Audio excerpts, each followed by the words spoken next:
I'm Claire, a consultant here at Board of Innovation, and today we're going to talk about opposite thinking, one of my favorite tools in solution development. Opposite thinking is nice because it actually creates a structured approach to help us really expand our worldview and come up with some very radical ideas. It may feel a little hard at first, but once you get it, you can really get going with it. So we like to say that actually assumptions are windows to the world. We accept a lot of things as status quo, and in fact, if we were to change them or maybe create an alternative scenario, that can actually really help us be triggered to create some innovative ideas. I'll give you an example. So right now in the Western world, we accept as status quo that whenever you're sick, you have to pay a lot of money to actually become healthy.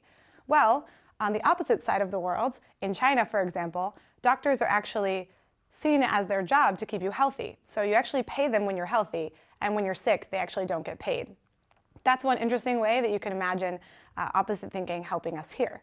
We see this happening even with the assumption that elevators actually have to go up and down. We're seeing innovations where now there are elevators being created that can go even potentially diagonally or horizontally, changing the entire way we think about constructing buildings. It's pretty cool. And if someone had just questioned that assumption, earlier, we'd actually be able to come up with ideas like that even sooner. So we're going to do a bit of that today. The way the tool works is that there are three parts. So first starts with our assumptions. So we actually list out our assumptions vertically. The second part is the opposites or alternatives, where we actually list out the alternatives of the current assumption. And the third part is actually the ideation piece, where we come up with solutions in our solution development to the opposite. And I'll show you with an example. So say we were to start out with actually listing out our assumptions. So that's the first step here. Our first assumption about our how might we statement. So we are trying to create a saving experience for millennials who are actually trying to be more healthy, live healthier lives. We might assume that millennials want to be healthy in the first place. Maybe they actually don't. We're also assuming that millennials want to save money. We talk about it within our group more and we say, well, also being healthy, that has a cost. That's an assumption. And finally, money has to be saved in a savings account. These are all assumptions that we know to be true today. And in fact, these are four, but there's actually a lot more assumptions out there. And in a group, you can talk about this and discuss together. This is really nice to do up on the wall with everyone standing around it and really discussing and adding. So now that you have the assumptions listed out, we go on to the second phase, where we actually get into the alternatives or the opposites. We like to say there's a couple different rules of thumb when you think about your opposites. You can try to 10x something, so make it even bigger.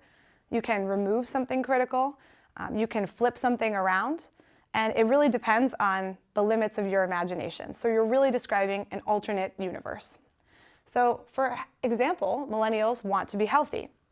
A potential opposite or alternative of that is actually everyone only has wellness as the only reason to exist. So actually really taking it 10x. So wanting to be healthy is one thing, but making that the only reason for living, that's a whole nother world. Or you could even say on the flip side, millennials actually think it's cool to be unhealthy. So that would actually flip everything around for us. Let's go to the second one. Millennials want to save money. In fact, an opposite of that could be millennials want to spend money.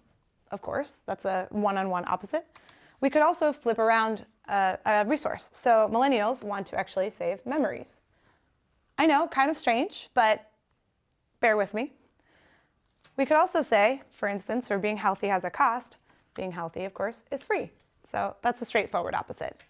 And money has to be in a savings account. You could actually say that actually, for this one, being healthy has a cost, you could say people get paid to be healthy. So this is how we kind of do this start of the activity. And now we get to the fun part. So everything's been done together, but we get into the fun part where we do it by ourselves for our solution. This part is about the individual brainstorming, and then we'll end up doing our sharing afterward. So what we do in the third phase is we look actually at the opposites and we imagine, okay, if this opposite existed for us in the world, what would be some solutions? So if we lived, for instance, in a world where millennials think it's cool to be unhealthy, what kind of solution might exist? Well, maybe actually being uncool to be healthy, if it's cool to be unhealthy, maybe we could actually, it's a little bit like taboo. So maybe there's some sort of blocking purchases of unhealthy items, and that's actually because it's sort of like dangerous to be unhealthy. Or we could say that if wellness is the only reason to exist, maybe we automatically redirect our savings to health purchases, and that's just standard for everyone, not just millennials.